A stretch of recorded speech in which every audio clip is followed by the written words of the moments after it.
নমস্কার। এই মুহূর্তের আরও একটি গুরুত্বপূর্ণ খবরে চোখ রাখবো হাওড়া থেকে। বাবু হকের রিপোর্ট।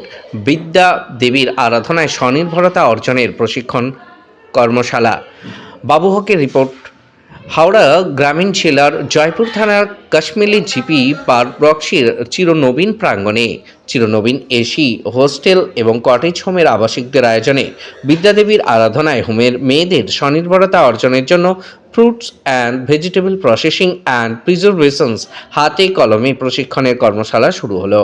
ভারত সরকারের দক্ষতা উন্নয়ন ও উদ্যোগ মন্ত্রকের সহযোগিতায় বাগনান আনন্দ নিকেতনের জনশিক্ষণ সংস্থার হাওড়ার পরিচালনায় এই প্রস্তুতি শুরু হলো। 20 জন মহিলাকে প্রসক্ত দিনের সপ্তাহে সোমবার, বুধবার, শুক্রবার পরপর দিন বেলা 3টে থেকে 5টা পর্যন্ত পর্যায়ক্রমে দক্ষ প্রশিক্ষণ কর্মশালা হাতে কলমে প্রশিক্ষণ দেবেন বলে হোমের সুপার রিয়া অধিকারী শ্রাবণী নাথ মাইতি সিনহা জানান আমাদের প্রতিনিধিকে।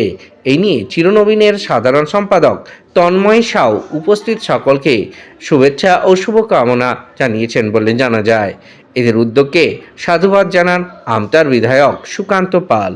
বাবু হকের রিপোর্ট, হাওড়া থেকে আপডেট পাঁশকুড়া নিউজের জন্য।